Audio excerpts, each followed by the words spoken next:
Autolite and its 98,000 dealers bring you Mr. Ronald Reagan in tonight's presentation of Suspense.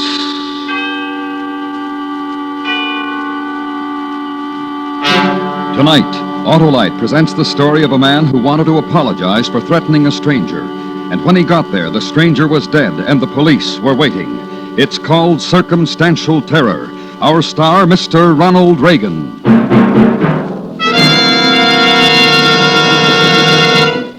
This is Harlow Wilcox with a $100,000 reminder.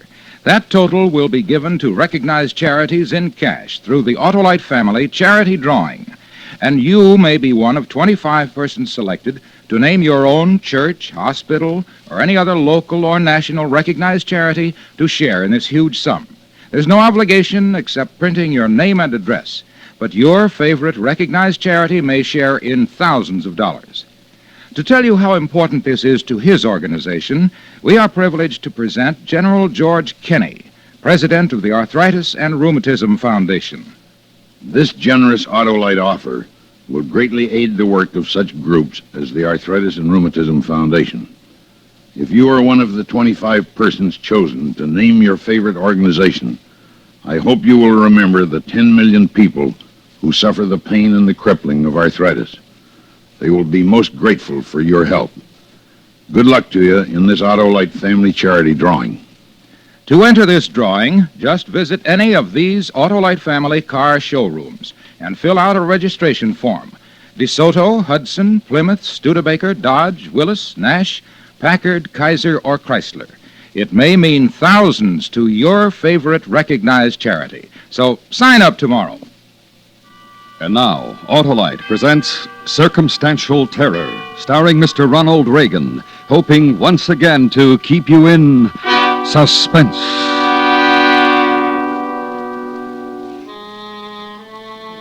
I wasn't the only one who was mad at him. All the other guys felt just about like I did. About Curly Weber, that is.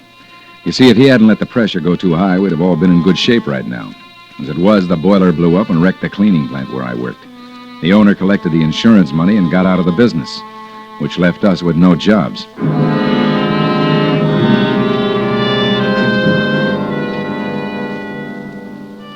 After a few months of looking around for a job, I was in a pretty bad way. Then I connected. Only trouble was it wouldn't start for 3 weeks. By now I was broke, irritable, and mad at the world. So I wasn't what you'd call a pleasant type fellow when I walked into this liquor store for a package of smokes about 11 o'clock one night. So, what else could I do, Eddie? There I was with egg on my face and that phony salesman telling me I was going to have to take what he gives me or get nothing at all. What do you have to buy from him for? His outfit has the distributor tied up. 25% of what I make from his scotch. I'd like a pack of cigarettes. Hold your horses, mister. I got another customer. So, I check around town to see if maybe I can get the scotch somewhere else. How'd you make out? Go ahead. Take a guess. Come on, mister, get off the dime. Just give me What's the matter with you? Ain't you got no manners? Just give me a pack of cigarettes and stop shooting off your mouth. Me shooting off my mouth? Look, Buster, I got a pretty good trade right now, so why don't you take your two-bit sale somewhere else? I don't even like the way you look. Listen, smart guy, I've taken a lot of lip from guys like you in the last few months. One more crack out of you and I'll smear you all over the joint, do you hear? All right, mister, all right. Take it easy. Sam don't mean no harm. That's just the way he talks. Then let him talk to somebody else like that. Hey, why don't you give me cigarettes, Sam? We can talk some more after he leaves. Okay. What kind do you want, mister? I don't want any kind. I just want you to remember something. Next time you see me, you'd better cross over to the other side of the street. It'll be healthier for you. Remember that.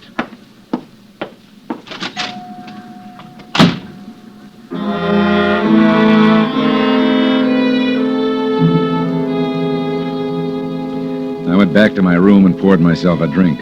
No doubt about it, I'd acted like a fool.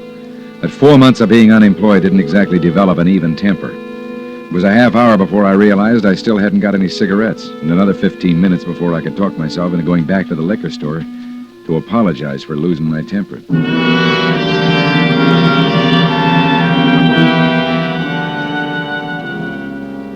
The street was dark, and the only light on the whole block came from the glowing window of the liquor store. I still wasn't sure what I was going to say to Sam when I got there. But I knew I'd fix everything up all right. I'd gotten to within about 100 feet of the store when I noticed a black, or what seemed to be black, coupe parked in front of the store. Just about the time I noticed it, I heard a shot. It seemed to come from the direction of the store. I stopped for a second. Then a guy rushed out of the store right in front of me, jumped into the car, and before I could do anything, it roared down the darkened street out of sight. I ran to the store and looked in. Nobody around. Then I looked behind the counter. The guy I'd argued with, Sam, was on the deck. I could tell right away that it was a waste of time to check his pulse, but I did it anyway. He was dead, all right. Then I started for the door to call the cops. Hey, what's going on? What'd I tell you, Irv? I saw who did it. He ran out the door as I was coming up the street. Come on. Grab him, Irv. He did it. That's the guy I was telling you about. Come on, buddy. Let go. I tell you, I didn't do it. I didn't do it. I saw the guy that did. Let go. Hold on to him, Irv. That's the guy Sam had to throw out of the store. He was casing the joint. That's what he was doing. Let go of me. Hold him good, Irv. I'm going for the cops. Don't worry, he ain't going nowhere.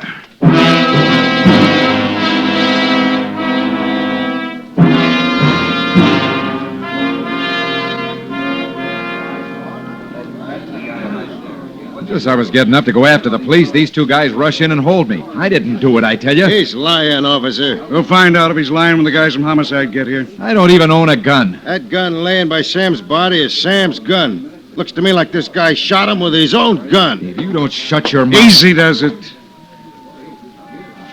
What happens when the guys from Homicide get here? You want my honest opinion, mister? Yeah, sure.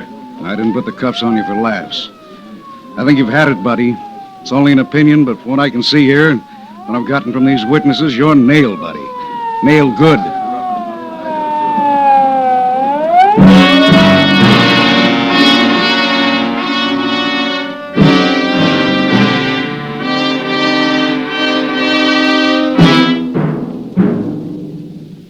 And I was. By the time it was presented to the grand jury, the state had a real good case prepared against me. The liquor store owner's gun only had his prints on it, which made it look as if I'd tried a phony hold-up and jumped him when he drew it. And there was money scattered all over the store, which made it look as if I'd been surprised before I had a chance to get away. That guy Eddie, who'd been in the store when I had my argument, wouldn't let me up. He pounded nails in my coffin every time he opened his mouth. If I'd had a job when all this happened, they'd had trouble giving me a motive. And being broke and unemployed made it look that much worse. As a result, I wasn't surprised when the grand jury came through with an indictment for first-degree murder. As far as I was concerned, it was all over but the hanging.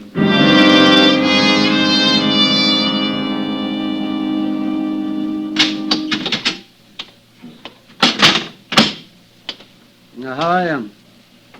You, Frank Thompson? Right now, I wish I weren't, but I am. Who are you? I'm Ernest Gibbons. I've been assigned as public defender in your case. You're wasting your time. Why? Are you guilty? No, I'm not. Well, then I'm not wasting my time. Mind if I sit down? Go ahead. Well, I think I got most of the facts straight in my mind. Now, I want you to tell me in your own words what happened. Did you read the transcript of the inquest? Yes, I did. That's all there is to it. Uh-huh. Well, look, Frank, I'm here to help you if I can. Now, don't make it tough for me. I think we can beat this if you help me. How? Well, first, let's forget that story about running in after the storekeeper was shot. Now, nobody believes that. Would you believe it if I tell it to you again? Should I? Yes, because it's the truth. Well, can you describe the man you saw running out? More or less. Well, what do you mean by more or less? Well, I got a pretty good look at his face. He had a mustache. But I couldn't tell you how tall he was or how much he weighed. It seemed to me to be just medium all around. Well, you said at the inquest that he got in a car and he drove it. Now, can you describe the car? It was a black coupe. What year? Don't know. How about the make? I couldn't tell. It's too dark. Mm-hmm. The license number, all or any part of the license number? None of it. All his lights were out. Uh-huh. In other words, if you wanted to lie, this would be a pretty good way of blaming someone the police couldn't possibly track down, wouldn't it? I guess so. But I'm not lying. All right, now let's see. The state has set the trial for a week from today. In a hurry, aren't they? Well, I guess they figure that they've got you sewed up. The papers have public opinion running pretty high against you. You know, the man left a wife and 3 little kids. Well, that's tough. Real tough.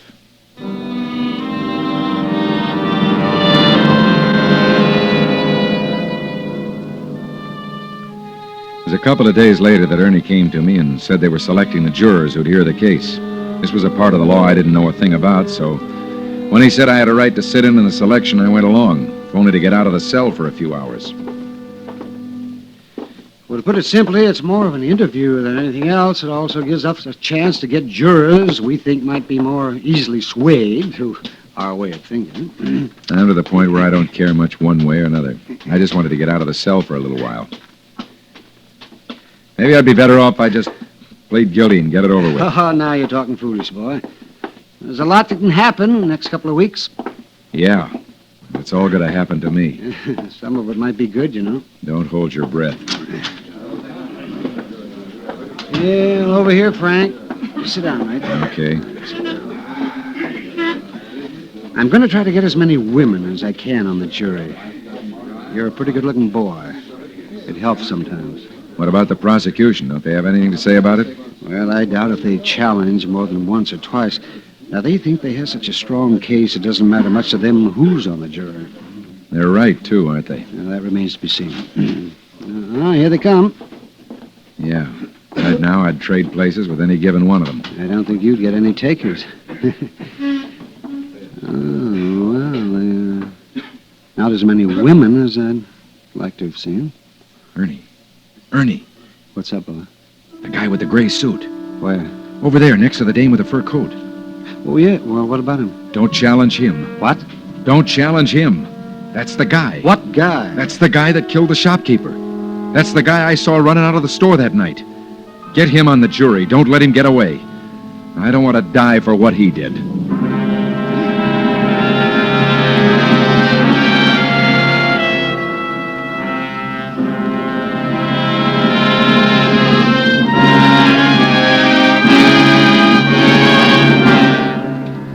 Autolite is bringing you Mr. Ronald Reagan in Circumstantial Terror. Tonight's presentation in radio's outstanding theater of thrills, Suspense.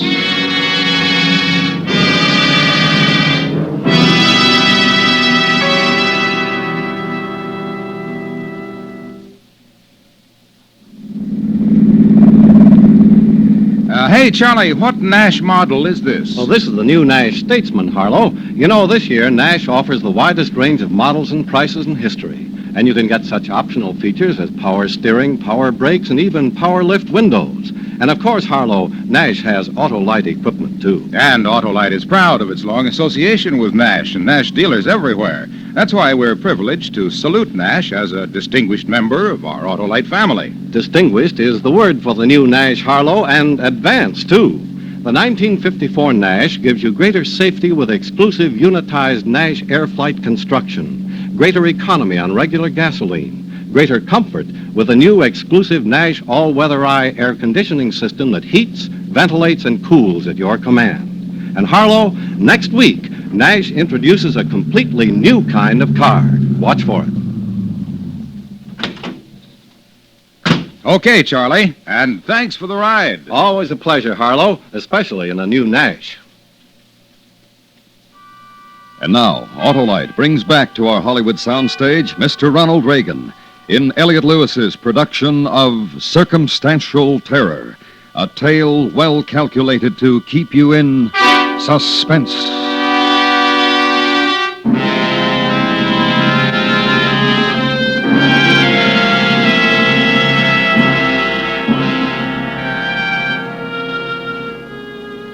It was tough sitting through the selection of the jury, especially when I knew that the prosecution could, for no apparent reason, disqualify the man I'd pointed out to Ernie.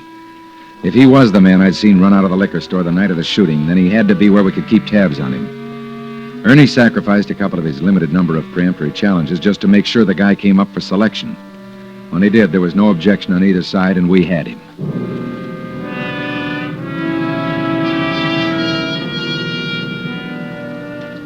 Later that afternoon, when Ernie came to my cell, we tried to figure out what we were going to do with him. Well, now that we've got him, what are we going to do with him? Well, it's your job to figure out, Ernie. You're the lawyer. We're no better off now than we were at the beginning. We haven't got a shroud of evidence to substantiate your claim.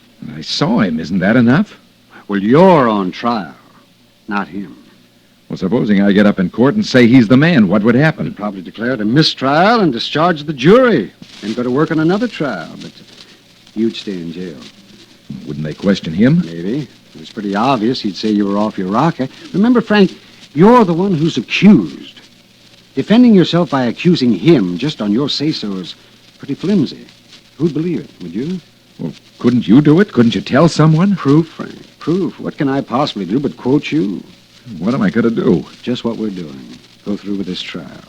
Then I'll appeal, no matter what the verdict is, and see if we can rope our friend into making a mistake. But he'll duck as soon as the trial's over, won't Probably, but at least he'll be around while the trial is on. Now, if you cause a mistrial, he'll be gone a lot faster. he? It isn't fair. I know he's This the is a man. court of law. The burden of proof is on the accuser.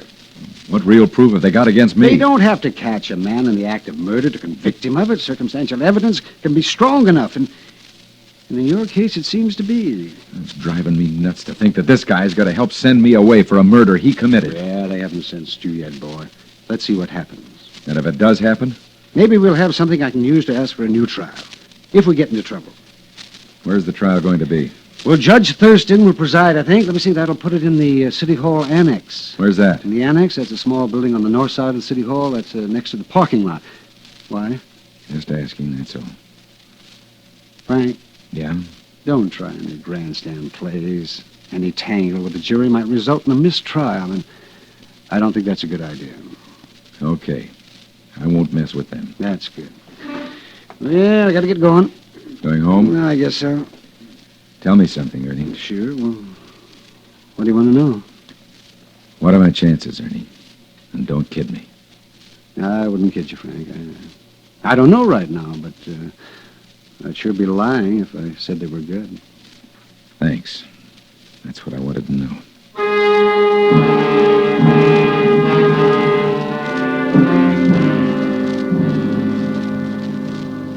That's what I liked about Ernie. When you asked for the truth, he gave it to you. After he left, I lay back in my cot and thought about the whole mess. Everything had happened so fast, I really hadn't had time to take stock of my position. Now I did.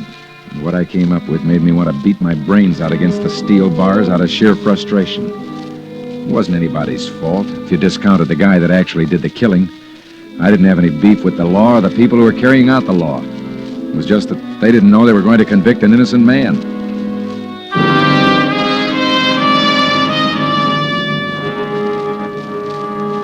For hours, I guess I lay there thinking about ways to clear myself. Most of the ways were more daydreaming than anything else.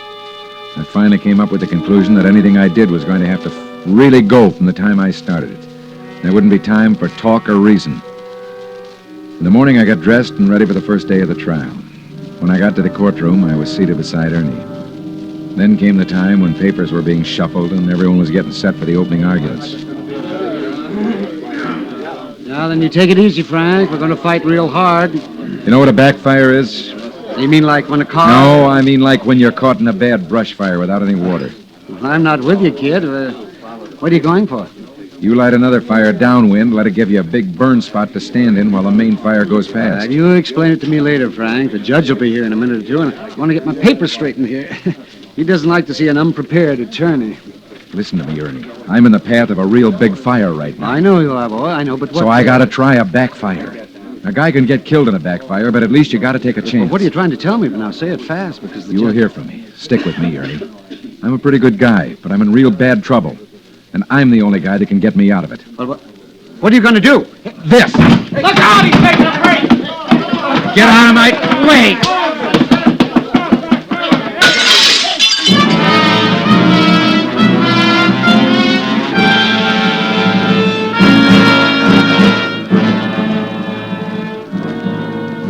It was the only thing I could do. I couldn't sit by while 12 people tried to make up their minds whether I must die for a murder I didn't commit. As I went out the window, I folded my arms in front of my face to keep from being cut to ribbons with a broken glass. I lit feet first in the parking lot and started running. I didn't know where I was going. All I knew was I had to get away fast. By the time everyone got organized, I'd pretty well lost myself in the alleys of the city. I got to a place where they were putting up an office building and ducked into the sub-basement, crawled into a corner and stayed there.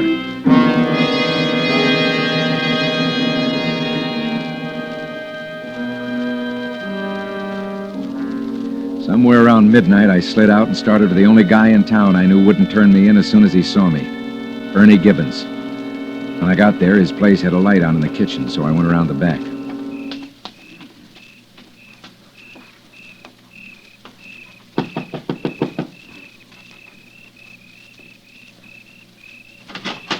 Hi, Ernie. Let me in. Well, come on, hurry. What are you doing here? If they find out about this, I'll be disbarred. I won't stay long. Wait till I turn the light off. Now sit right there, Frank. And don't move around too much. Thanks. Okay. Tell me why you did it. I told you this morning in court. This is my backfire. I couldn't just stand around while they made up their minds whether to kill me or let me rot in jail. I didn't do it. I'm going to get the guy that did. Oh, then they'll really have you. And they'll have me for something I did, not something I didn't do. Well, why'd you come here? I need an address. An address, you mean? The guy with the mustache? Yeah? Got anything on him? He isn't around, Frank. How do you know? By the time I got through with the mess you left behind, it was pretty late in the day. What are you talking about? Just this. We knew he'd duck out as soon as the trial was over.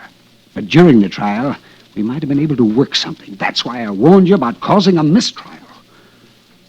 Well, this afternoon I went over to the address he'd given. And he moved out a few hours after your break. Any forwarding address? Oh, don't be so naive. The man is a murderer. I don't think he knows you saw him running out of the store, but he isn't taking any chances. He's lost, Frank. And you're in a bigger jam than before. What do I do now? Oh, yes, you tell me. I won't give myself Well, up. that's up to you. You're on your own now.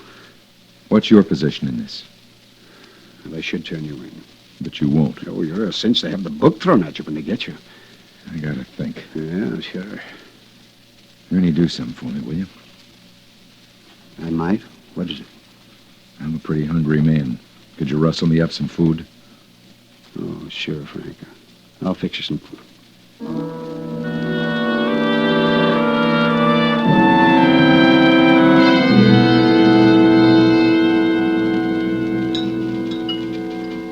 Ernie, Yes? what about that witness that claims he saw me casing the place, that Eddie character? Yeah, well, what about him? He's the state's #1 witness, isn't he? Well, I guess so. What's he got against me? Why is he trying so hard to get me? Well, I think that for the first time in his life, he's somebody, and he's going all out to prove it. I'm gonna see him. No, you're not. You're in enough trouble. Lay off of him. Give me his address, Ernie. Well, you're out of your mind. Give me his address. I want to talk to him. Oh, but Frank... I know you've got it. You've got the addresses of all the witnesses. Get it. Okay. It's here in my briefcase.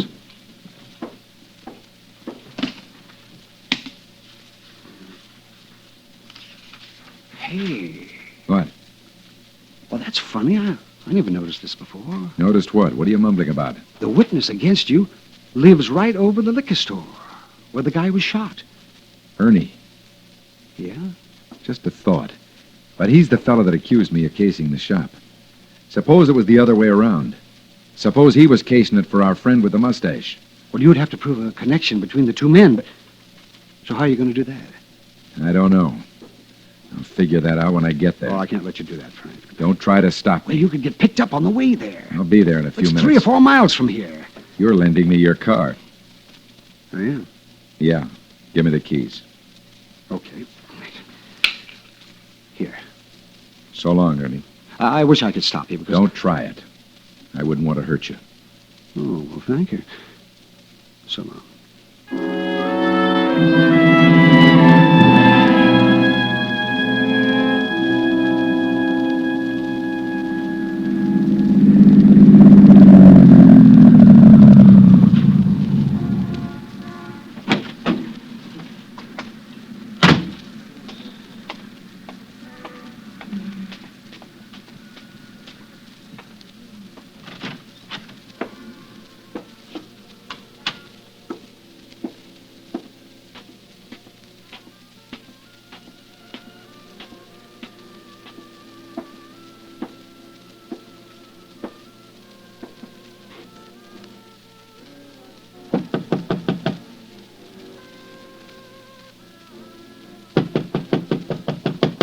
Who is it? Whitey Wilson, come on, open up. I don't know any... But you know me, Eddie. Thompson! That's right, Frank Thompson, fall guy. What do you want from me? I want to know why you're so anxious to see me burn. You tried to hold Sam up and killed him, that's why. You know better than that. I do? What other reason would I have?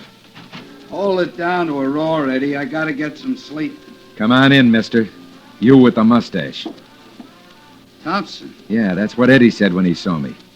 All right, Eddie, what's this guy doing here? He's He's my brother, but it don't mean... Cozy, huh? One guy in a witness box and one guy in a jury. You really got it made. Yeah.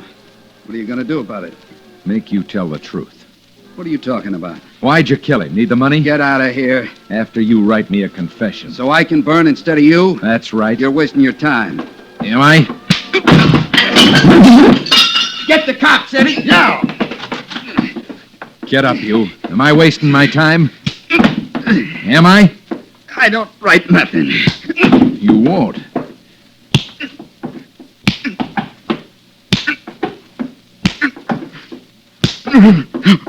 Okay.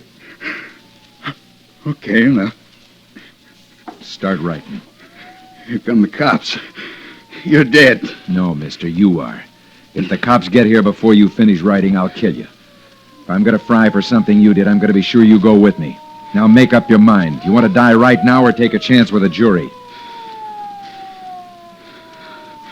Okay. Give me a pen.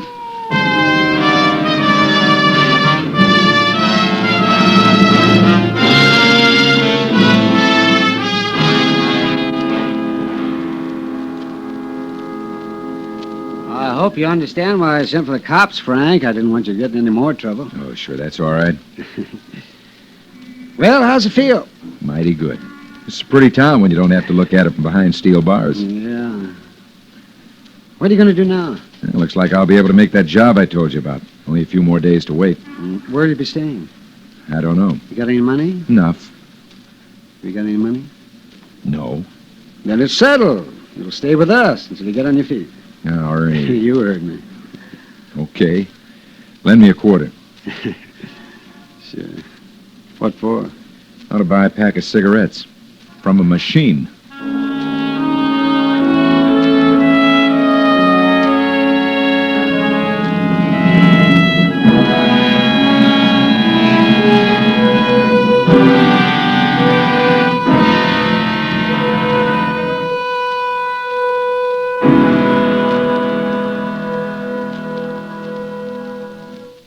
Suspense. Presented by Autolite. Tonight's star, Mr. Ronald Reagan. Congratulations on an excellent performance, Ronald. Well, thanks, Harlow. Say, what about this $100,000 Autolite family charity drawing? Am I eligible? Well, if you're over 18, you are. I'm eligible. Well, all you do is visit any Autolite family car dealer showroom, print your name and address on a registration form, and have the dealer sign it.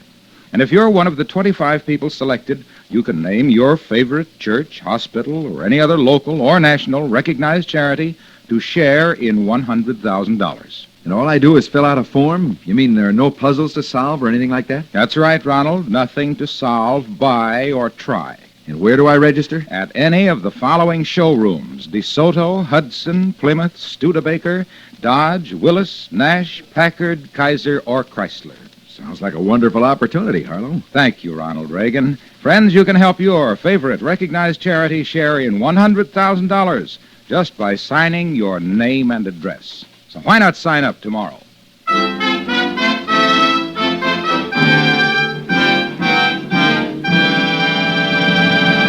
Next week, the story of a cross-country train trip, during which a police officer finds himself torn between his assignment and his personal feelings for the girl in car 32.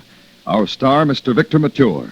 That's next week on Suspense. Suspense is produced and directed by Elliot Lewis, with music composed by Lucian Morowick and conducted by Lud Gluskin. Circumstantial Terror was written for Suspense by Ross Murray. In tonight's story, Howard McNear was heard as Ernie. Featured in the cast were Vic Perrin, Clayton Post, Charles Calvert, Hal Gerard, and Kurt Martell. Ronald Reagan is currently starred with Steve Forrest and Dewey Martin in the MGM production Prisoner of War. And remember next week, Mr. Victor Mature in Thomas Walsh's story, The Girl in Car 32. This is the CBS Radio Network.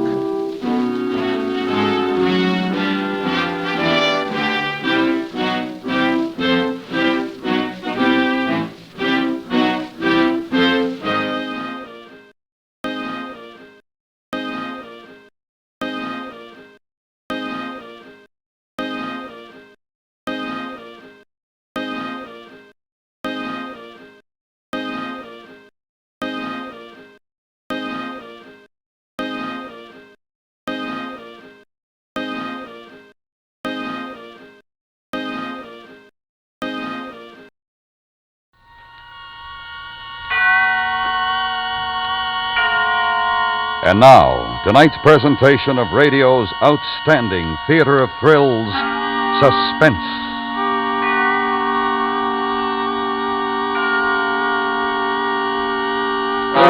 Tonight, a story of devotion in which a woman risks her life in order that her husband might be spared. It's called The Tip. Our star, Miss Lorene Tuttle.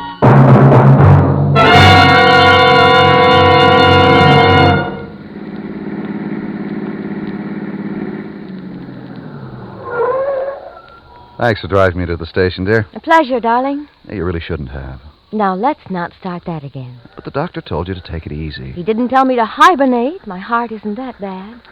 We'll be together for a long time yet. Thank God for that, Elaine. I thank him daily. Here comes your train. Oh, yeah. Well, I'll be home as soon as I can. Call me when you get here and I'll pick you up. All right, if you must. Oh, just a minute, mister. What? Won't you tip the cabbie? Oh, of course. Here you are. Thank you.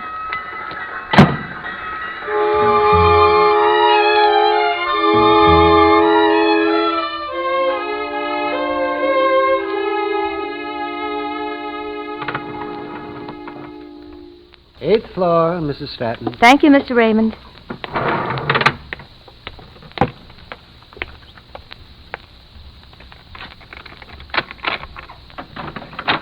Come in and shut the door.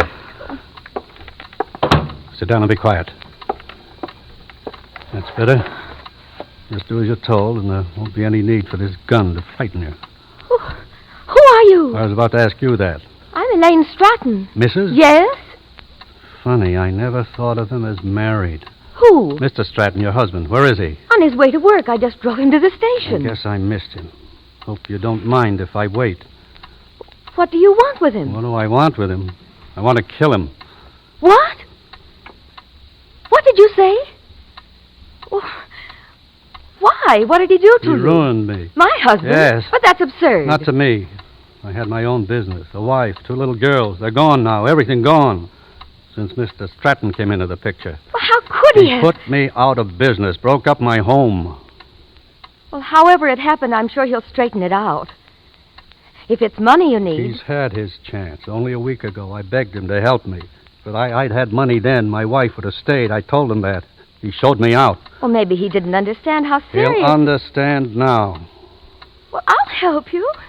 I'll make out a check right now. Sure, and call the police as soon as I accept it. Well, I swear... No use, Mrs. Stratton. I'm going to be here when your husband comes home, and you might as well get used to the idea. There's nothing you can do about it. Absolutely nothing.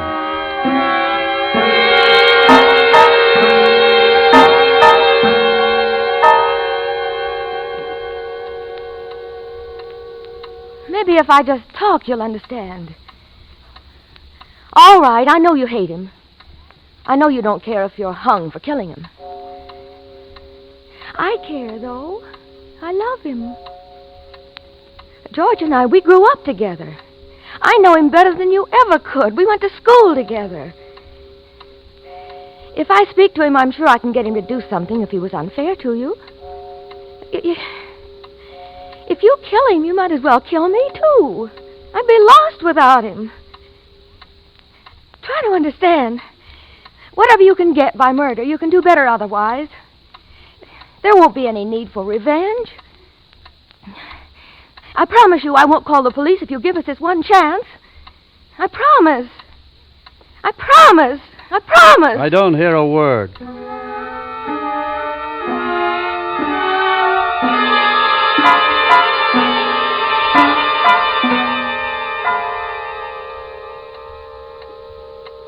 I promise. I promise. Listen, lady, it's 12:30 now. You've been at it for 2.5 hours. You can't possibly keep it up until your husband gets home. You won't listen. That should be obvious. Listen. That should be obvious. It is. It certainly is. Good. Maybe you'll be quiet. Quiet?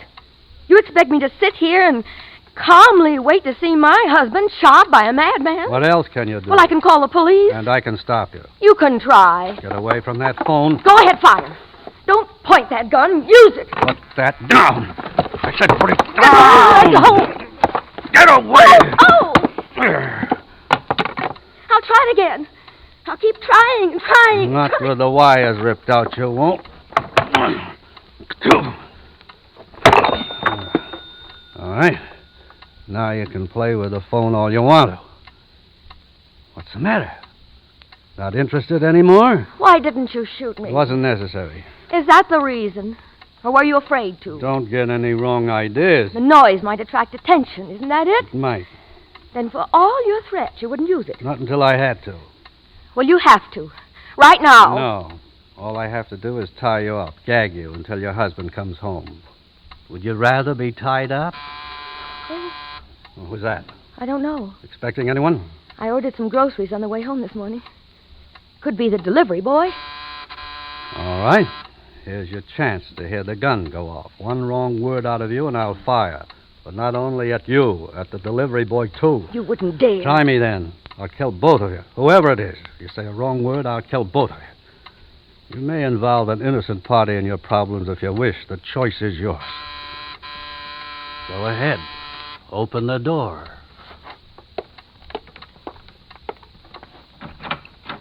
Good afternoon, madam. I represent the Better Products Company, and I wonder if... Come right in. Why, thank you, madam. Oh, man of the house? No. Just a friend. Oh, I see. Well, now... We're kind of busy right now. Maybe you'd better come back later. Oh, not that busy. He may have something I need. Oh, I'm sure I have. Of course, I don't mean to intrude, but if you'll just take a moment, the Better Products Company, by way of introduction, is letting you have at no obligation to you one of these 3 items. We're busy. Please. These are free, is that right? That's right, madam. Absolutely free at no obligation to you. Now, first, there's this handy little cuticle pusher. Second, this dandy plastic cover. Fits over any dish. And third, this beautifully carved letter opener. Take your choice, madam. I think I'll take the letter opener. A perfect choice. Yes, these are very popular. Now, if you'd care to look through this catalog, I'm sure you'll find many useful household products which you may want to order. On this page, for example, we have many specials. And this is the last day. You can save up to 30% by ordering now. I do need some of these items. Another time. Why deprive the lady, sir? Of course, I didn't intend to intrude. This but, way. Wait, my sample case. Well, goodbye. I'll come back some other time. I didn't like that. I don't like you. Don't try anything like that again. Stay away from me. Don't try anything like that again, or I said stay away. Away! Oh! Why, you... Ow! Now, drop that letter opener. Take it from me. I don't want to fire this thing, but I will. Drop that letter opener. Drop it!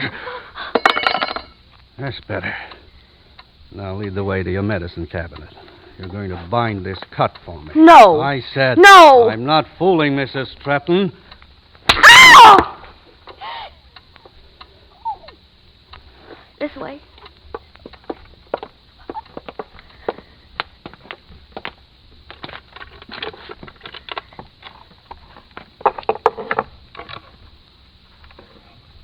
Oh, that hurt. I'm glad. There. Thanks. What's that bottle you take? My pills. You look healthy to me. They're for my heart. Oh, that's too bad. You shouldn't excite yourself. Good advice. Where are you going? I'm following your advice. I'm going into the kitchen. I intend to calmly take my pills and calmly drink a cup of coffee. I'll go along. I was sure you would. And brew an extra cup for me.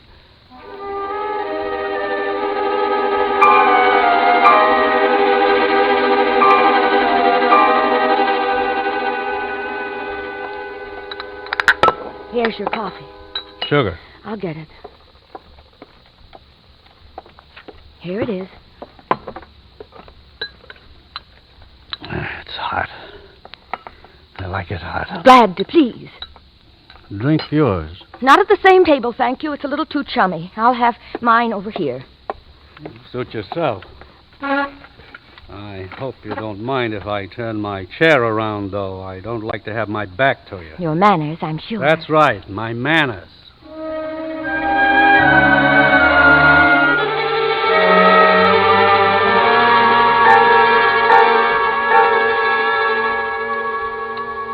What time is it? Look at the clock. You're blocking it. How's that? Better. What time is it? Look at the clock. My back is to it.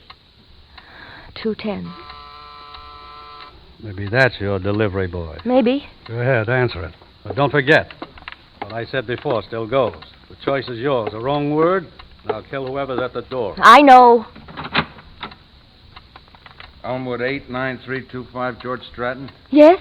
I'm from the telephone company. An operator's report said they couldn't get through to you. May I look at your telephone? Of course. Come in. Someone's been trying to reach you, I guess, and reported.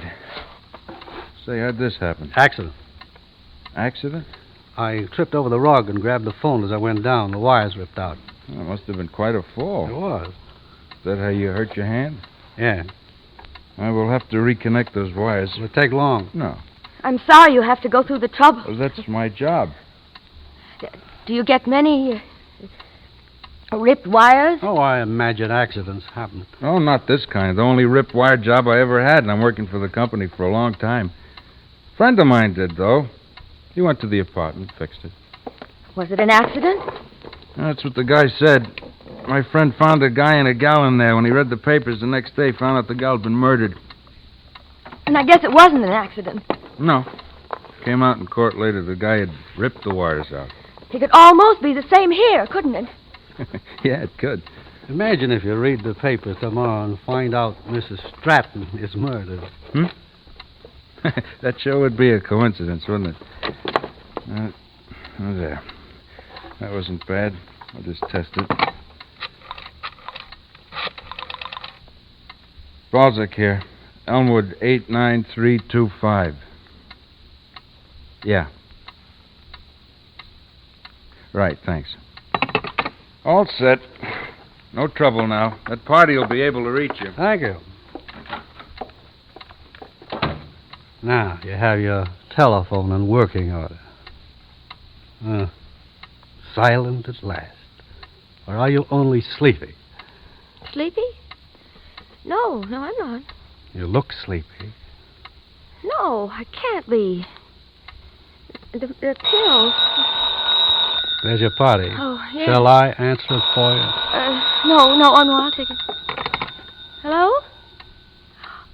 Oh, Mr. Street. You were? Well, my telephone was out of order. That's all right. Those things happen. How late? Oh, fine. I didn't plan to use them today. Thank you. Who was that? My grocer. He was rushed, so he couldn't make up my order. He's doing it now. Does the delivery due soon? I don't know. You look tired, Mrs. Stratton. No. I've got to stop you. Can't blame you for trying. Why are you grinning at me like that? Are you sleepy, Mrs. Stratton? No. It's just it's hotter in here. You look very tired. I'm not. And you were sleepy. Your coffee. I put pills in it. My sleeping pills. You'll fall asleep soon, and I'll call the police. I switched the cups when you went for the sugar. Oh, no. Why don't you stretch out on the couch? I mustn't sleep. I mustn't. You can't stay awake long. I've got to wait. George will be here. What a shame, Mrs. Stratton, to wake up and find your husband dead. Sophia is here. Open the window. Certainly. Go ahead and open it, Mrs. Stratton. It'll clear my head. You'll sleep. I'll call the police. Call police. Sleep well, Mrs. Stratton.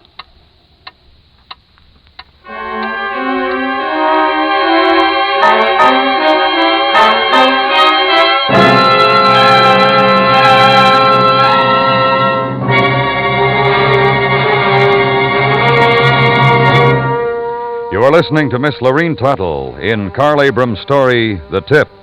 Tonight's presentation in radio's outstanding theater of thrills, Suspense.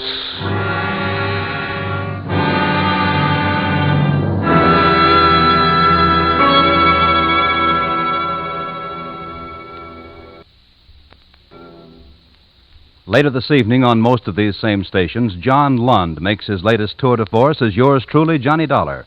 Dollar wades in when fraud, murder, and double-cross dovetail neatly with the reappearance of a long missing painting. Listen for the flowering Judas matter involving yours truly, Johnny Dollar, up to his neck in trouble, later this evening. And now we bring back to our Hollywood soundstage Miss Lorene Tuttle in Elliot Lewis's production of The Tip, a tale well calculated to keep you in suspense.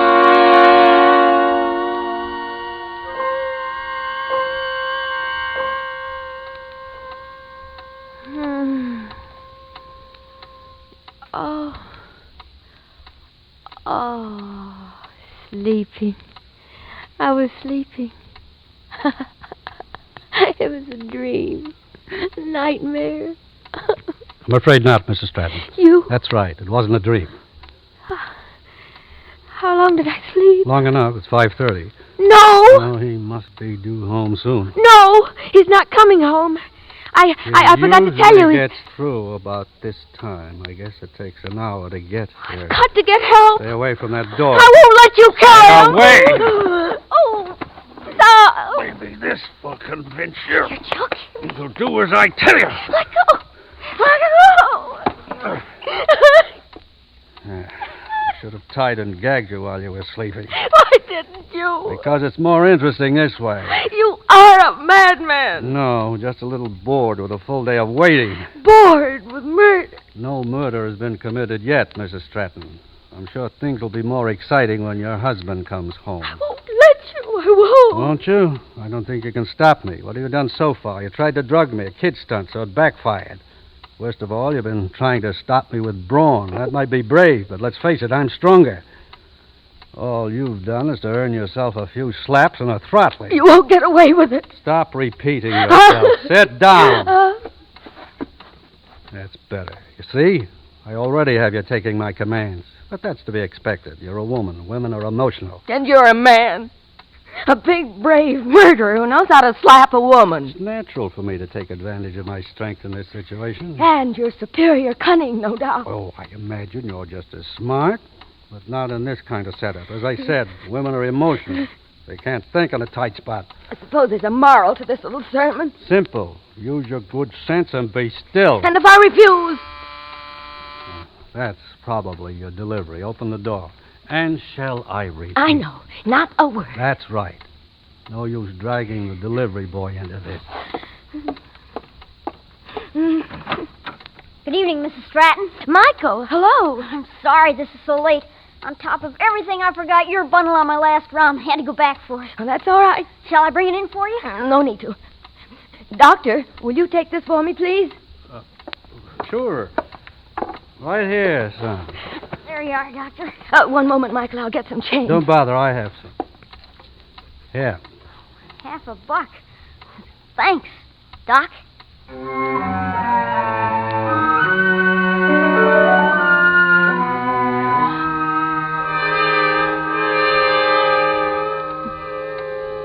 Five after 6.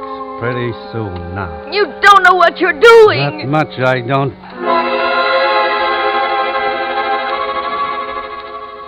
Another 5 minutes. 10 after. You can't do it. You can't. Please. He should be here in about 15 minutes. Kill me instead. Kill me. No. Open it. I won't. Open it. No. Please. No. Ah!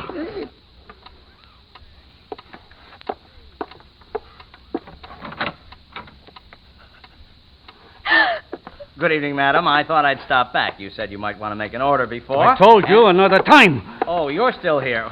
Sorry, I had hoped you were gone. I didn't mean to intrude again, Good but... boy. Stubborn, isn't he? He's stubborn. He's stubborn. Come on, Mrs. Stratton. Come on. You don't want to miss the fun, do you?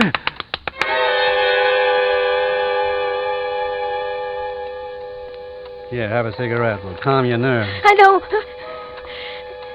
Thank you. Fine.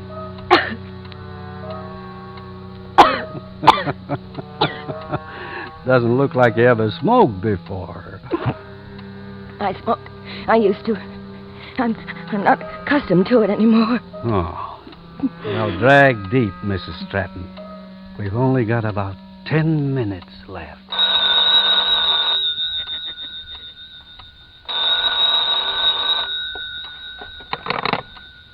Hello? Hi, Millie? You have the wrong number. Isn't this Evergreen 35964? No. You sure? Positive. Well, you sure sound like Millie. I'm not Millie, whoever that is. Okay, I'm sorry. Goodbye. But you sure sound like... Goodbye. Annoying at a time like this, isn't it? What do you think? I think... Hey, don't you smell something funny? No. Something burning? I don't smell anything. Well, I do. What'd you do with your cigarette? My cigarette. Couch. It's smoking. Well... Threw your lit cigarette on the couch, didn't you? Yes, I did. Well, there's nothing like a fire to attract attention. Oh, right, you are. Move. What are you going to do? Put your little campfire out. But first, I've got to be sure you're safely out of the way. Move! No, but this isn't the way out. I know, right here.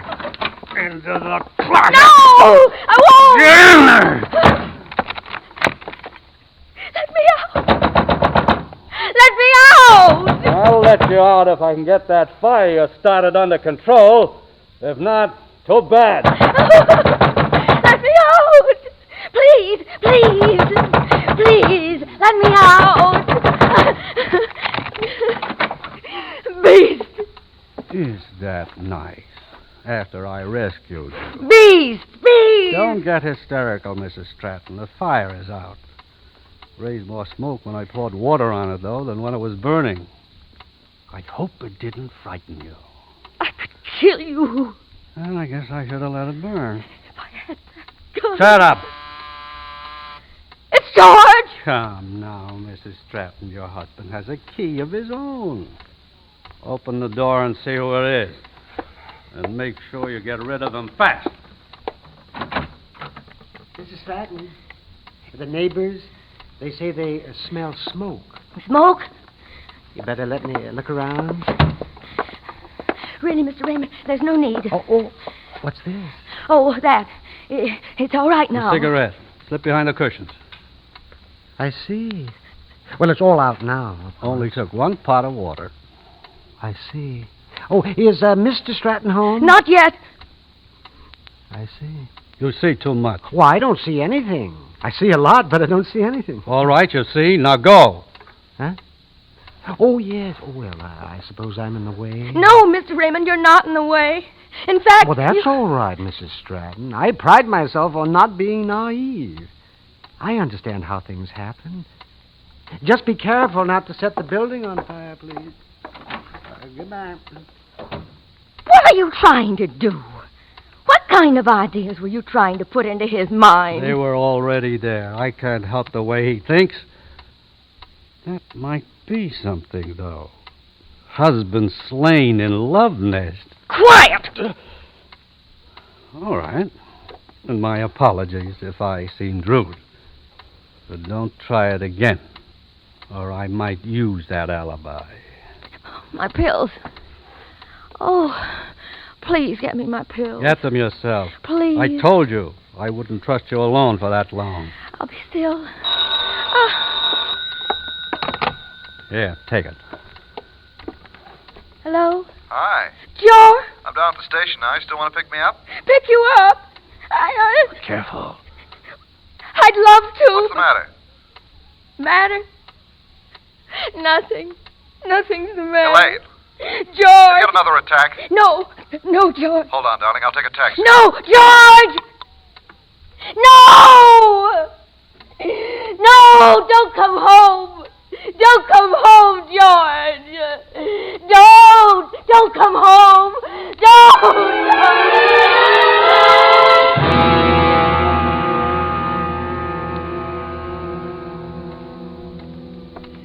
cab just pulled away. He's on his way up now. Let him talk to you. Give him that one chance. He'll die as he steps through that door. Oh, don't shoot him.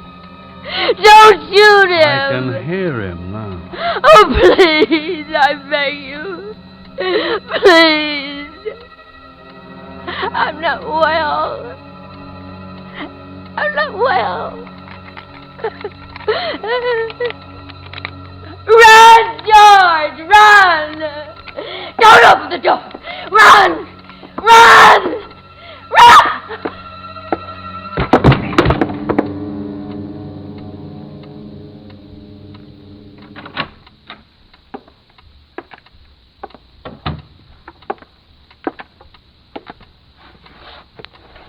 Well, Mrs. Stratton? It worked. She's dead. Took her long enough. I gave her a pretty hard time. I don't want to hear about it. Pretty smart idea you have. Yeah. I'll pay you off as soon as her insurance comes through. Sure. Anybody see you here? Anybody see me? This place is like Grand Central. All right. Let's get our story straight then. We were both here when it happened. You're an old friend. An old friend. You spent the day here. Right. Okay. I'll call the doctor. The doctor? I had her so scared she even called me her doctor. What? She was so scared she covered my being here by calling me her doctor. When the kid was here with the bundle, she said to me, "Take these for me, doctor." What kid? The delivery boy. Mike, I think his name was. Mike. Michael Court. That delivery boy is Dr. Court's son. Huh? Her doctor, the only doctor she's ever had. Mrs. Stratton. Mrs. Stratton. This is Dr. Court, Mrs. Stratton. Is anything wrong? Mrs. Stratton, open the door. Officer! Open the door. Open up. In the name of the law.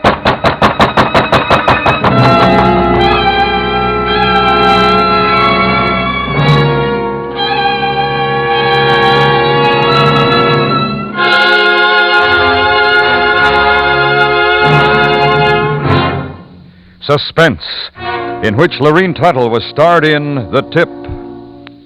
By 1960, our population will top 180 million. Every year, there are more families and bigger families creating new consumer needs, asking better roads and transportation, seeking new communities with more elbow space. The future of America can look very bright to you and your neighbors when you think of the new roads, new factories, new services our increasing population demands. Have faith in the future of America. Next week, the story of a man who killed and a woman who helped him try to get away with it. It's called Run, Sheep, Run, and it will star Kathy and Elliot Lewis. That's next week on Suspense. Suspense is produced and directed by Elliot Lewis with music composed by Lucien Morovic and conducted by Lud Gluskin. The Tip was written for Suspense by Carl Abrams. In tonight's story, Herb Butterfield was heard as the stranger and Hy Averback as George.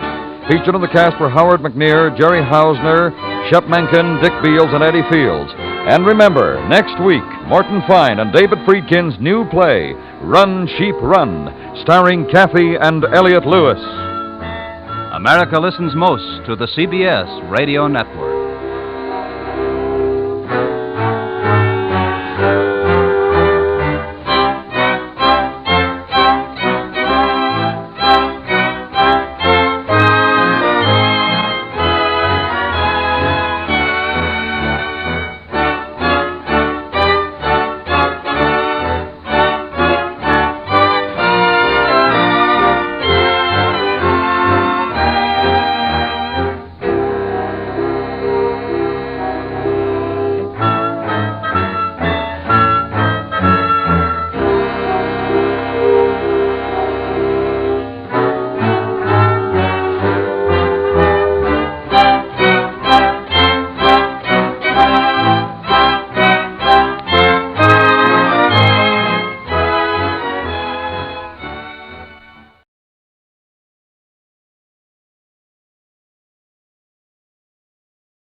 And now, tonight's presentation of radio's outstanding theater of thrills, Suspense. Tonight, the story of several hours spent by two people in a deserted bus shelter, and the slow realization by one that the other is quite mad. So now, with Joyce McCluskey as the woman and Vic Perrin as the man, here is tonight's suspense play, The Shelter.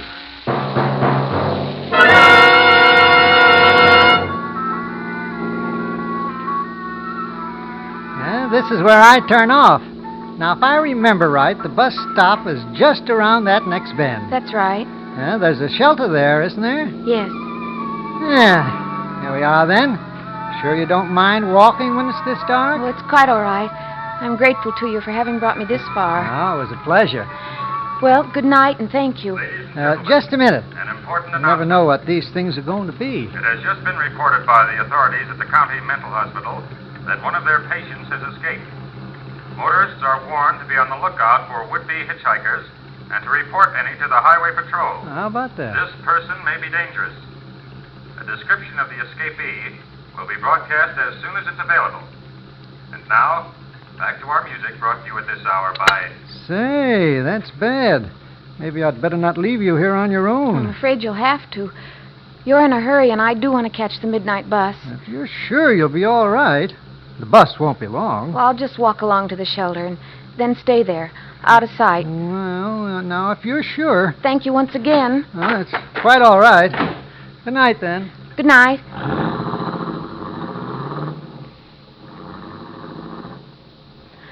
I watched his car turn off onto a side road and fade into the night.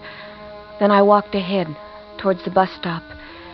It was farther to the shelter than I thought. A car passed me, slowed, and then stopped 100 yards or so ahead. I could hear a door slam as someone got out. Then the car turned around and came back past me. I suppose its headlights dazzled me. For a moment I could see nothing but pitch blackness. Then I saw the shelter, like a cave in the dark mountain of trees behind. The light was out. Still the shelter was inviting, a way to get out of the night.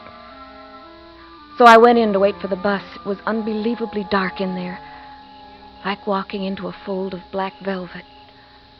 I could see nothing at all.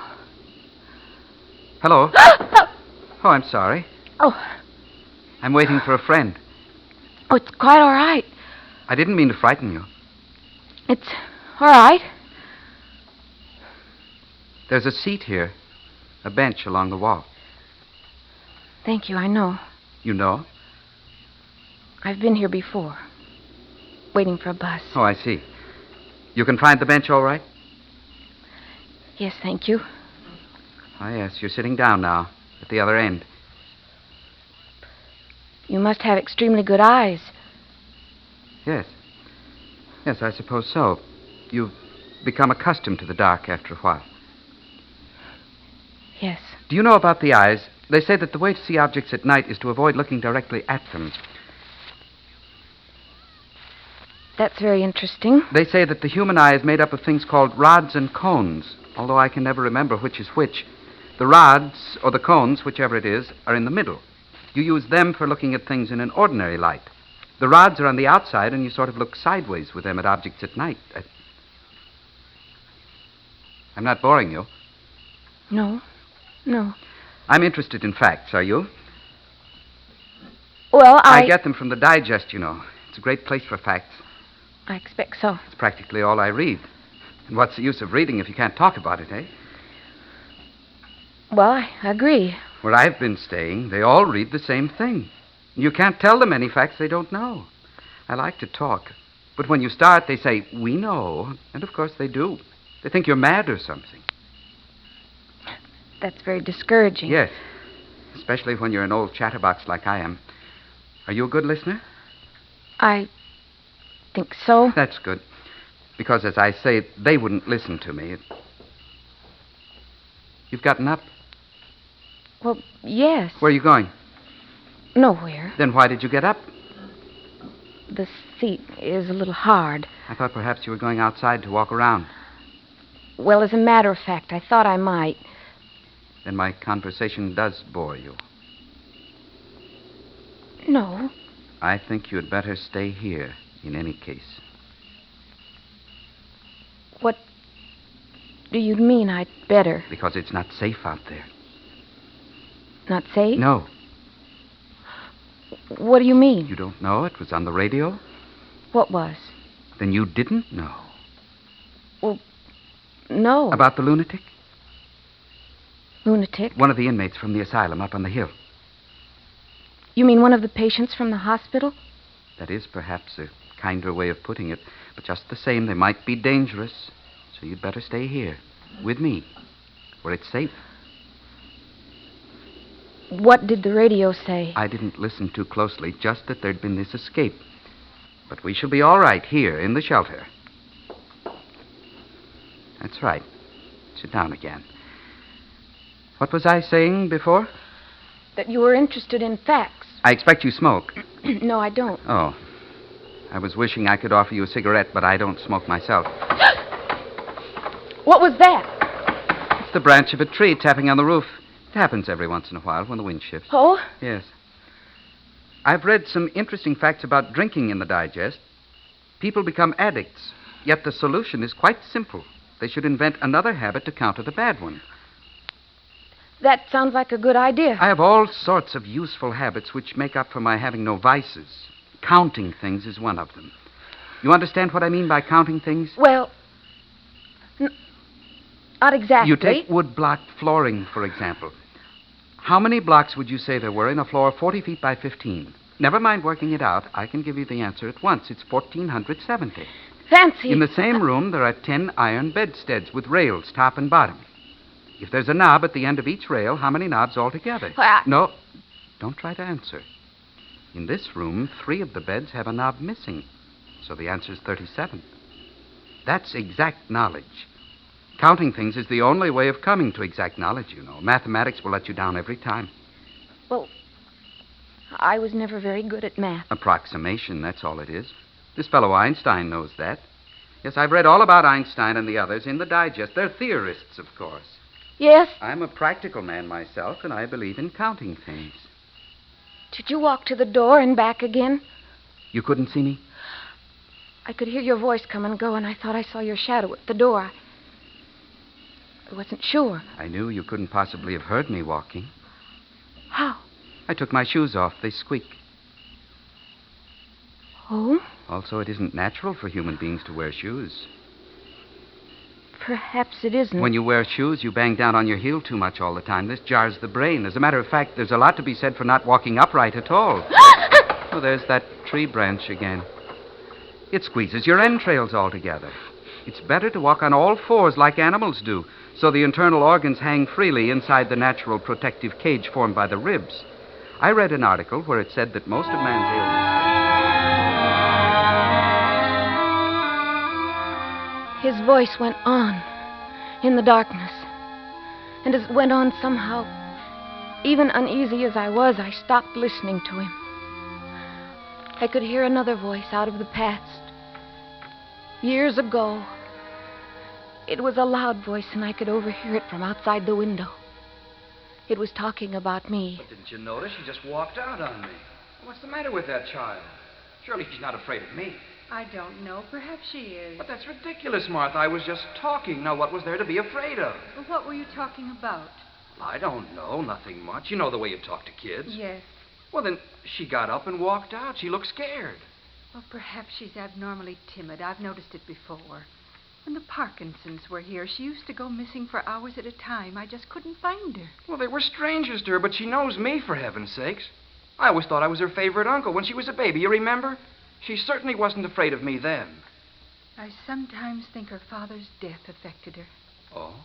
Well, this strangeness about her, it seems to have started shortly after the accident. But for goodness sakes, Martha, it's been 2 years. But she's only 12. She'll grow out of this strangeness. Well, I sure hope so.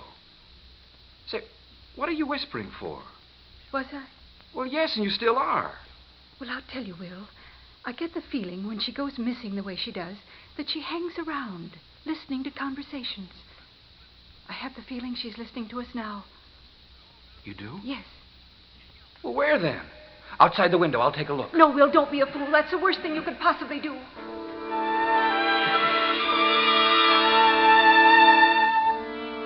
I got away, as always. Although Mother always seemed to know when I was around or near. Just as I always knew when she'd gone out, even though the house was so big you couldn't hear the closing of a distant door. And it's true what Uncle Will said. I was afraid. I was scared of his voice talking on and on. It was the same with all men's voices except my father. And of course he was dead. Then in the shelter, all these years later, I was listening to another voice talking on and on. Only this time it seemed I couldn't get away. Where would I run to? Out in the dark highway? And if I did get up and flee into the night, how did I know he wouldn't follow me, overtake me? Now, these are known facts. And sitting down is bad, too. One should recline in a tilted forward position. I try to do it whenever possible, though I have to admit I'm finding it very difficult on this hard wooden seat. Yes, I should think so. Perhaps you think me eccentric. Your ideas seem very sensible. They're facts. That's... Oh, I startled you. Yes. I was sitting at the other end of the seat. It didn't seem sociable. I forgot for the moment that you can't see anything. I must have startled you. You're touching me. Why, so I am. Take your hands off me. Well, I was only trying... Go away! Go away! Be quiet! Be quiet, you little fool! I said be quiet! Be quiet.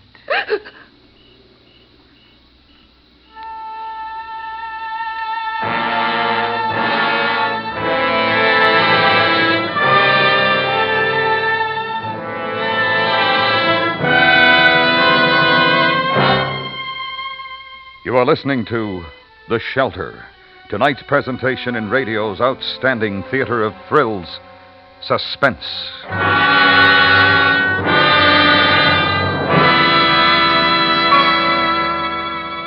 Gunsmoke, CBS Radio's thrilling stories of the Western frontier, is now heard twice on Saturdays. There's a daytime edition of Gunsmoke on most of these same stations, in addition to the regular evening show. Both heard Saturdays at the Star's address. This Saturday, every Saturday, hear two stories of Matt Dillon, U.S. Marshal, on Gunsmoke. And now we bring back to our Hollywood soundstage Joyce McCluskey and Vic Perrin in tonight's production of The Shelter, a tale well calculated to keep you in suspense.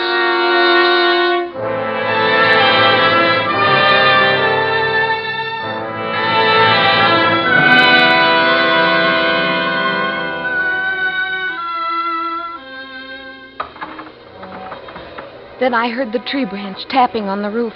The stranger was gripping my upper arm so tight it hurt and bruised me. I'm sorry I had to do that. To slap you. But you screamed. Why did you scream? I was... You're not afraid of me, are you? Because there's no need to be, you know. I had to slap you because you screamed. You were hysterical. Your scream might have attracted attention. If we stay here quietly, we shall be safe. It's so dark, no one would notice this place unless they actually knew it was here. I suppose not. The lunatic might be a homicidal maniac. Had you thought of that? He's probably just a sick man. Then why did he escape? It must be terrible to be confined against your will. Perhaps you can't imagine what it would be like. On the contrary, perhaps I can. What do you mean? Surely everyone has been hospitalized at some time or another. I'm no exception. Then... I've had my share. Just being hospitalized, that's not the same. What's the difference? You're cut off from the world against your will. Not necessarily. Not necessarily against your will. You think some people actually like to be cut off? That's possible, isn't it? Oh, yes. I was just a little surprised that you should understand that feeling. Fear. Nameless fear. Does it have to be fear? Why not just plain choice? It's usually fear of one kind or another, renouncing the world. That is an eerie sound. I don't mind. But you do mind me. Is that it? I didn't say so. You showed you were afraid of me just now. I don't know why I screamed like that. It was so stupid. Just the same, I think I'd better go. Go? Yes. Now, put my shoes on. I believe you would prefer to be alone. So I'll leave you here. Good night. I didn't mean... Are you there? I didn't mean to be rude. Are you still there?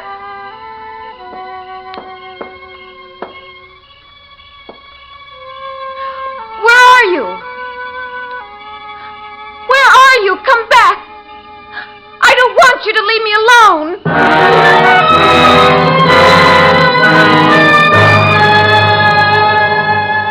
I went to the doorway of the shelter. My eyes were more used to the darkness now.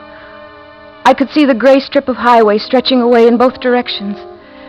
And across the road, the black tracery of trees. There was no sign of him. I stood there just inside the doorway, listening. But there was nothing to hear but the sounds of the night. And it was funny. Everything had changed. Before I'd welcomed the thought of the friendly loneliness of the shelter, but now I didn't want to be alone. My nerves were jumping with every sound. I couldn't think of anything to do but retreat to the furthest corner in the darkness and try to shut out all the thoughts of the present. And after a while, I did sort of forget, sitting there in the silence. The past came crowding back to my mind. But my terror wouldn't leave me, and all I could hear in my thoughts was the sound of my own scream. Oh, no! No, you can't make me! All right, Martha, I've got her. Don't hurt her, Will. No. You can't keep me here. Let go of me! Let go of me! You can't make me stay! Martha? You think I should call him now, Will? It's up to you. But I have to be right. I can't do this to her unless What else can you do? What are you planning, you two? Now, Martha. Now that she's quieter. I should blame myself for the rest of my life if we were wrong. Let go of me! There's nothing to blame yourself for, Martha. It couldn't be helped. I'll call him now.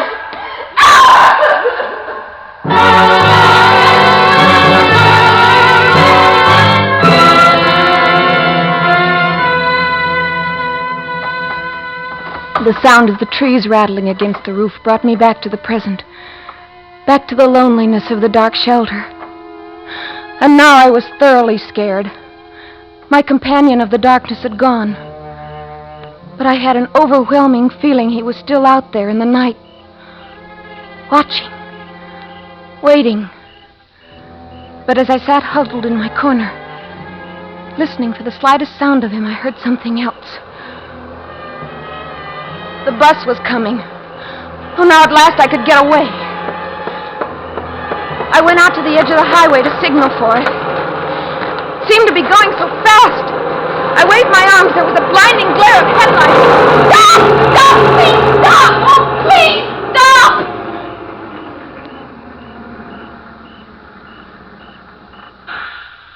Well, why don't you go? You were there. I was never far away. But you... Why don't you go? It's waiting for you. I don't know. I can't go. It won't wait.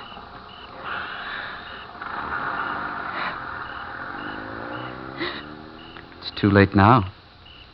You would prefer to wait here with me, wouldn't you? Come inside. No. My friend will be here soon. Your friend? I told you I was waiting for him. Oh. Yes. He'll be giving me a lift into town. We can take you. I can't go.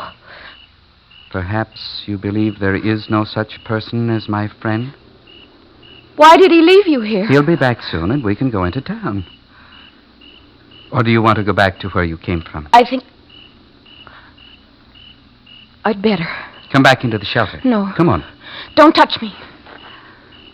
Why are you suddenly afraid again? I don't know. Come inside and wait. That's the way.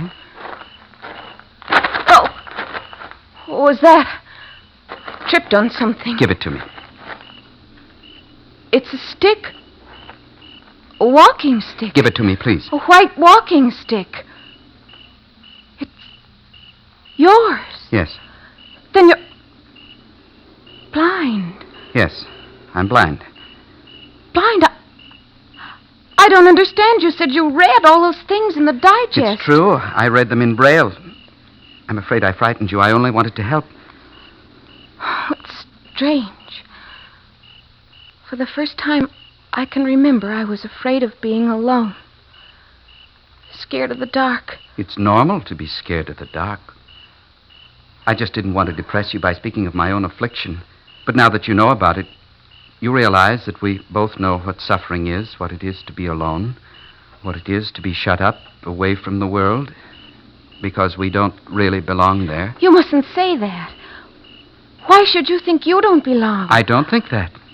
I did once, at first, during the months in the hospital, but not anymore. And you? I have to go back. I must confess to you, my friend went to the hospital. He should be here any minute. We guessed when my friend saw you walking on the highway. And you kept me here in the shelter while he went to get a doctor. That's right. I must go back. There. As soon as they come for me. But will you have to stay? Will you want to, put it that way? What? No. No, I don't think I will.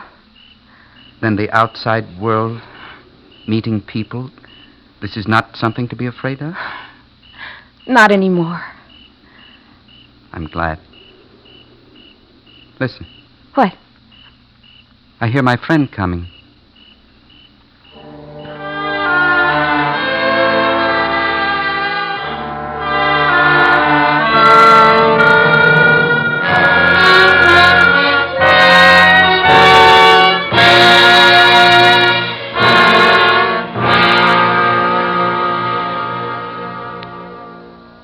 Suspense, in which Joyce McCluskey starred as the woman and Vic Perrin as the man. Next week, the story of a man who sets out to prove that he cannot be murdered, only to find there was a slight error in his calculations. We call it The Last Letter of Dr. Bronson.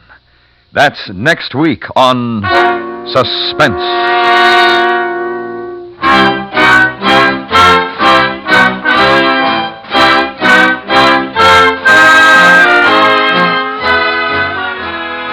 Suspense is produced and directed by Norman MacDonald, with music composed by Lucian Morowick and conducted by Lud Gluskin. The Shelter was specially written for Suspense by Don Yarrow. Featured in the cast were Helen Klebe, Herb Ellis, Dick Ryan, and Frank Gerstle. You enjoy City Hospital every Saturday in the daytime on the CBS Radio Network.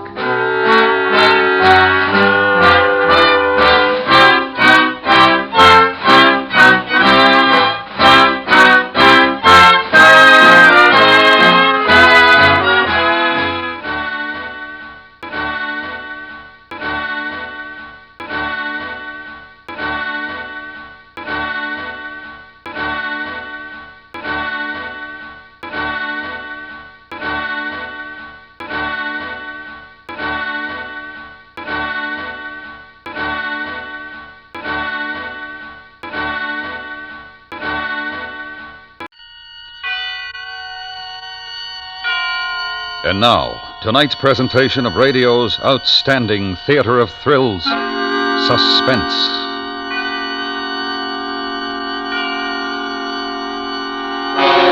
Tonight, the story of a man who sets out to prove that he cannot be murdered, only to find there was a slight error in his calculations. So now, starring John Daner, here is tonight's suspense play, The Last Letter of Dr. Bronson.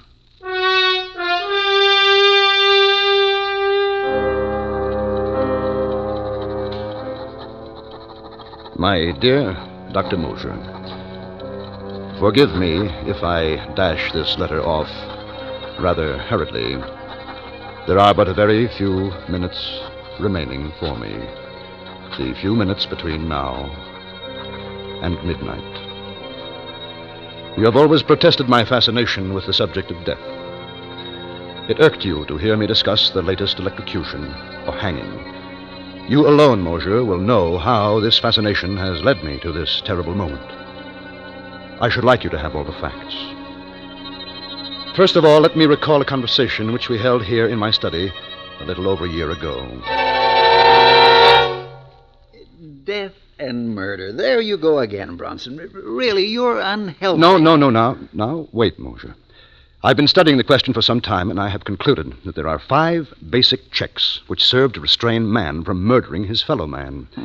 An interesting theory. No, it's more than a theory. I can and I intend to prove it. Oh, come on now, Bronson. I shall select 5 men, each of whom I shall supply with a motive to commit a murder. Greed, revenge, jealousy, whatever. I shall encourage each man to kill, and then restrain him from the act by means of the particular check which I'm testing. You forget, of course, that a murderer requires a partner in crime, the victim, the man to be killed. Well, I shall supply one. You will ask this victim to face 5 men, each standing to derive satisfaction or profit from murdering him? Correct. And his only chance of survival being the validity of your theory of checks? Yes. Do you seriously imagine you will persuade any man to have such utter confidence in your reckonings? There is one such man. Who? Myself.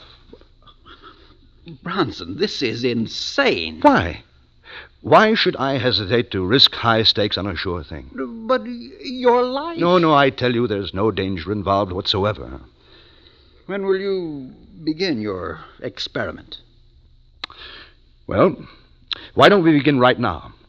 Mosier, I invite you to kill me. What? There's a revolver right here in my desk, and You're joking, Bronson. I'm not. What possible motive would I have for murdering you? Motive? Why, we're associated rather closely in our work. You'll come naturally into my entire practice. I'll put that in writing for you. It's preposterous. Oh. Why won't you kill me, Mosier? Why? There are dozens of reasons. In the first place, I'd go to the electric chair for it. There you are. A perfect illustration of the first and most obvious check. Man refrains from killing because he himself will be killed by law. All right, Bronson. Maybe that proves your point, the first one at any rate. But what about next time? And the next?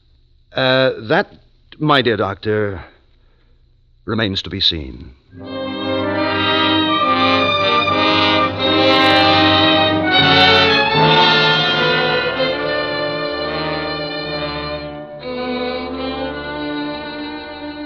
And so, my dear doctor, you yourself illustrated the first of my 5 positive checks which restrain man from murder.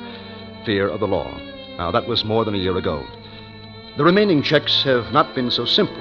I had to locate my 4 subjects. I had to cultivate the friendship of each so that when the time should come to confront him with my proposition, I would be certain of how he would act.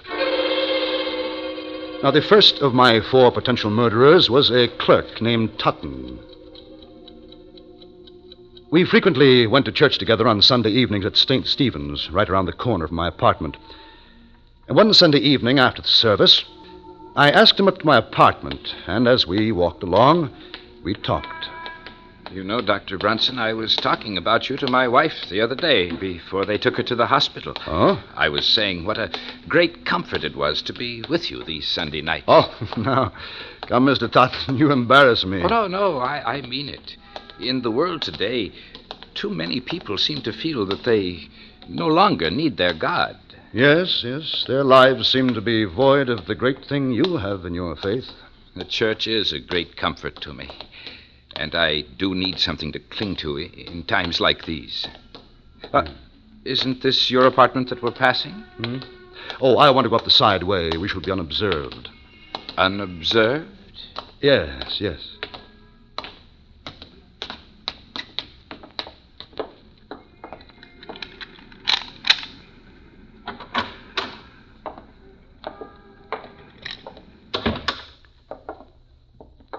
Won't you step into the study, please?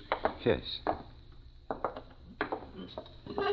Yeah, now, if you will take this chair opposite my desk. Thank you.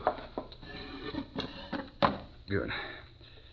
Now, Tutton, you could make rather good use of $5,000, now, couldn't you? I beg your pardon? No, I'm quite sincere. You know what even $100 would mean to me with my wife in the hospital. Exactly. And so, here in this desk, I have this little package containing $5,000. Now, it's yours, if you will do me one service. What could I do for you that would be worth all that money? Well, let me explain. My doctor called on me yesterday, and he told me...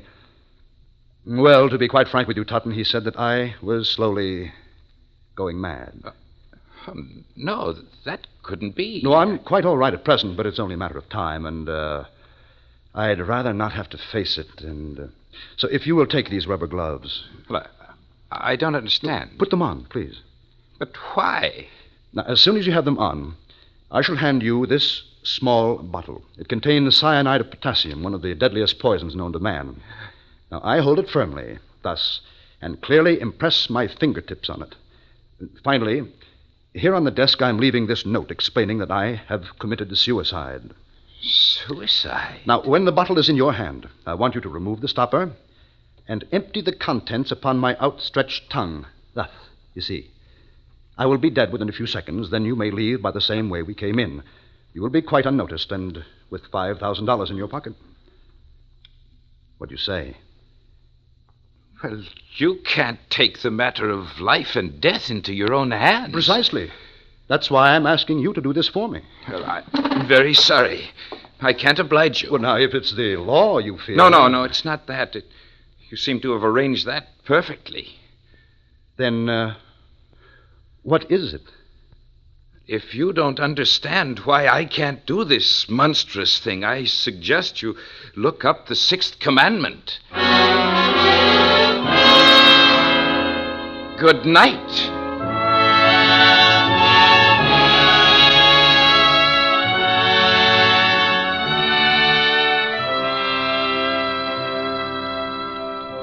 So, Mosher, my second point was proved. Man refrains from killing because it is against his religious principles. The hands of the clock now read 15 minutes to midnight, 1/4 of an hour, in which to complete this report. Now, my third proposition called for an entirely different sort of man. One night I came upon him very unexpectedly. I was walking along one of the darker streets of the city. There was no one in view. He was slumped down beside an ash can. He had been shot in the chest and left arm, severing an artery. He was bleeding profusely. I tore off his shirt and made a tourniquet for his arm. Never mind me. Get away. Now, who did this to you? What difference does it make? You're going to a hospital. No. They'll call the cops. There. Now, come on. I'll help you to your feet. Up. Come now. No, I ain't going. I'm a doctor, man. You'll die if you're not treated quickly. I ain't going, I tell you. They'll call the cops. I don't want no cops. His name was Matt Doyle, a small-time hoodlum. I visited Doyle in the hospital almost every day. Several months later, I was ready to put him to the test. I found Doyle in one of his hangouts and brought him to my apartment, and for the third time, I carefully explained my proposition. So, that's the angle. Now, here are the gloves.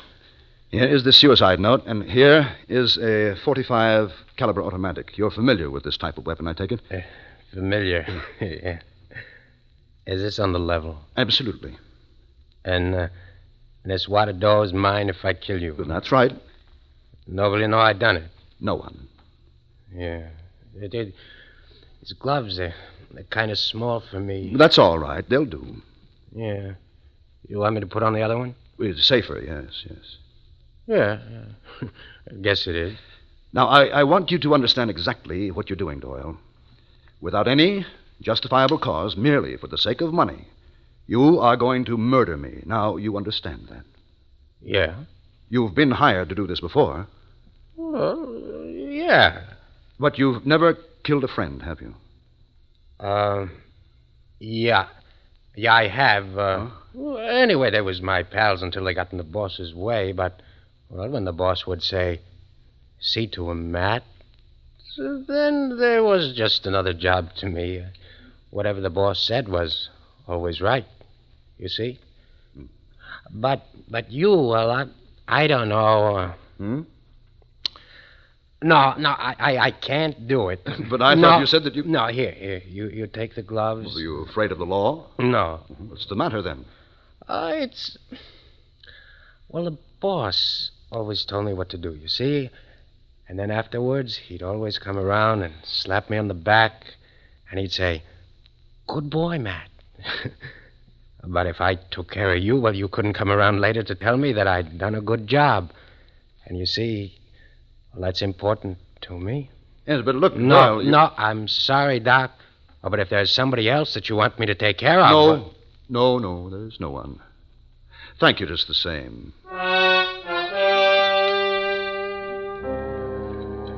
That was my third proposition.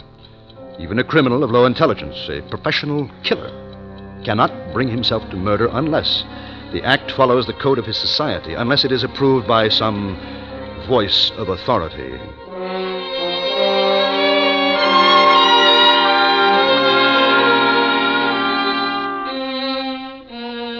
My next subject was altogether different in temperament.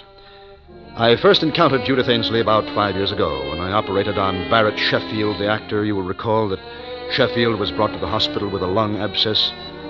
As I prepared to do the rib resection, I noticed that the nurse standing beside me was greatly agitated. Retractors, Doctor. Thanks. Doctor, do you think this is advisable? What? His dyspnea is more pronounced. Listen. Miss Ainsley, another hemostat, please. But he's getting blue. Doctor, do you think you really should? He's cyanotic. Miss Ainsley! I'm sorry, Doctor, but if... Doctor. Caffeine, quickly, please. Quickly.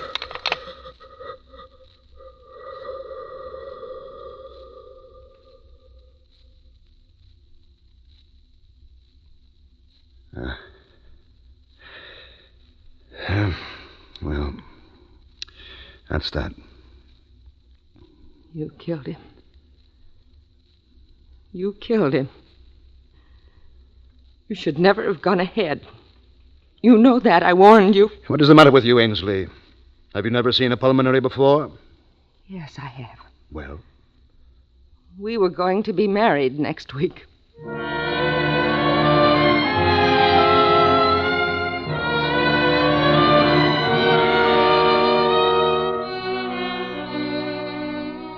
If ever I saw hate, cold, undying hate, it was in that girl's eyes.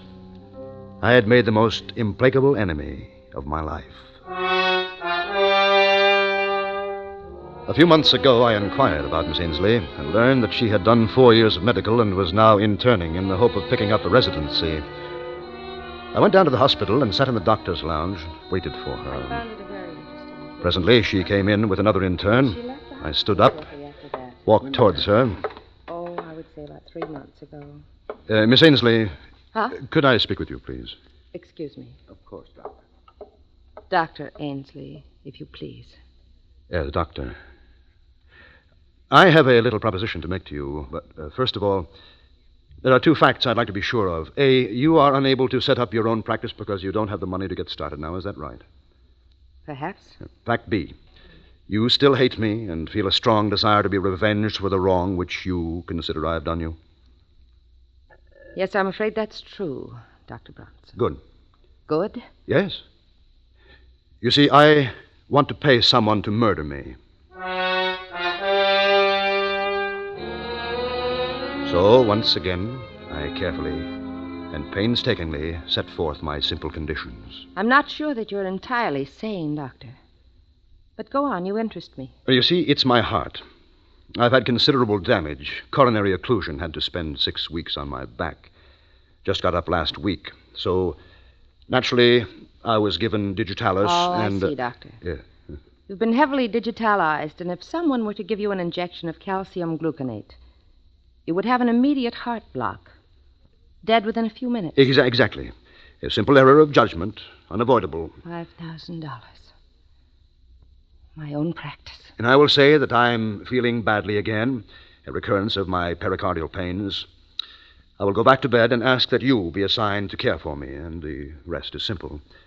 No one would ever expect you to know that I had been digitalized. Still, if I were on my toes, I would naturally go over your case history before giving medication of any kind. Well, yes, I suppose that's true. Professional people might think you had been a little lax. Doctor, I want to thank you. You've done me a great service. You mean you'll do it? You've reminded me that nothing, no money, no revenge, nothing, can be worth the slightest shadow of suspicion in a doctor's career. They'll never say that I lost a patient because of an error in judgment. You see, I once knew a doctor who did.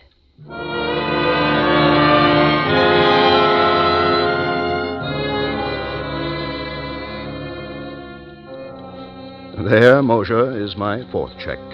Man, or in this case, woman, refrains from killing because of the fear of loss of reputation.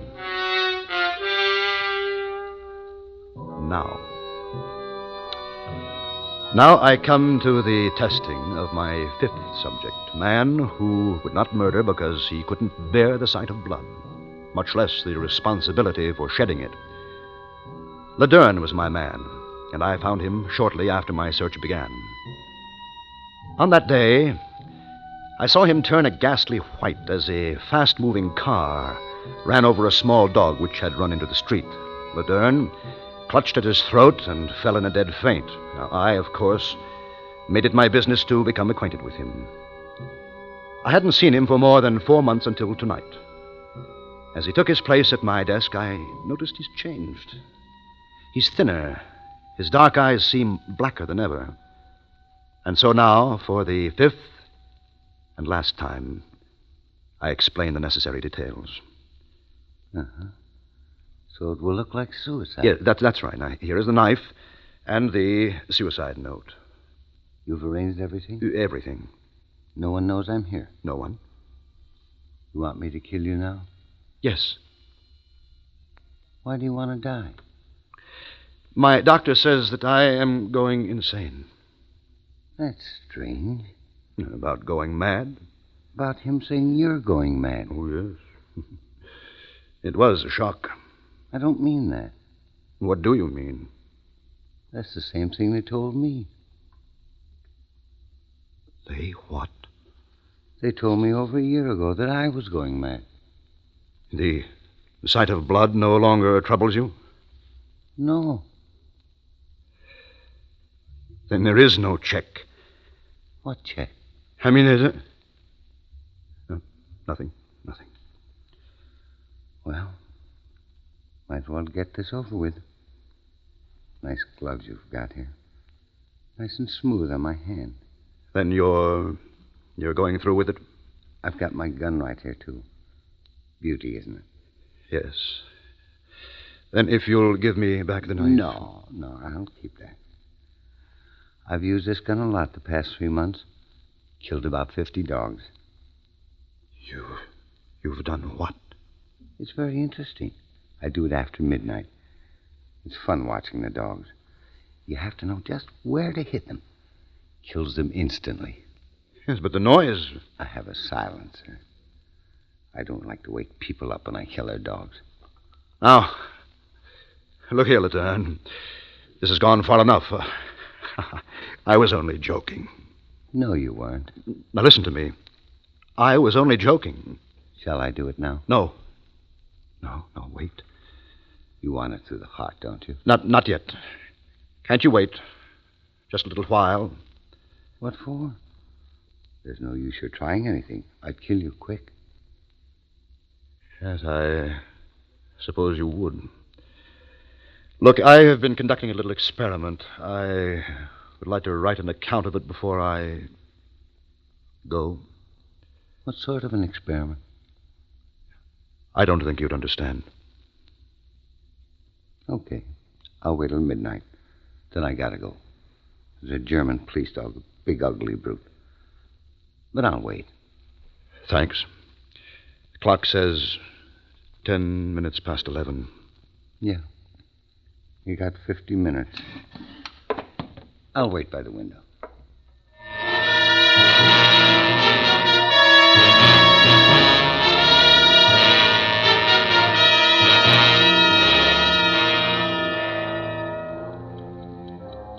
And so, Mosher, my experiment has ended. Strange, isn't it? That the one thing I didn't count on was the choosing of a subject who would not respond to my checks, who, in fact, had no checks at all. For insanity knows no restraint. Dr. Bronson, it's midnight. He is still at the window. I know that I am beginning to understand exactly what is going on in his wicked mind. I wonder why. Now I shall sign my name for the last time and lay down my pen. Then I shall look up and say, "All right, Laderne."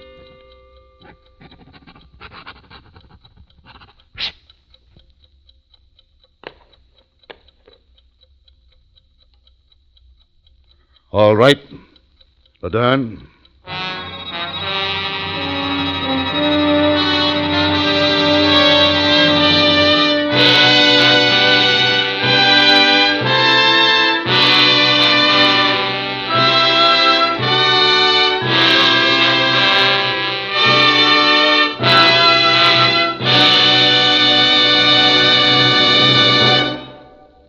Suspense, in which John Dehner starred as Dr. Bronson.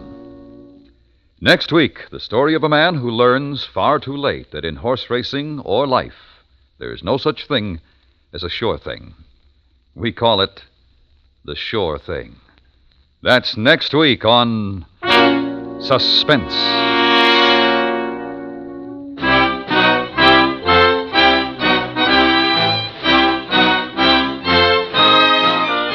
Suspense is produced and directed by Norman MacDonald, with music composed by Lucian Morowick and conducted by Lud Gluskin.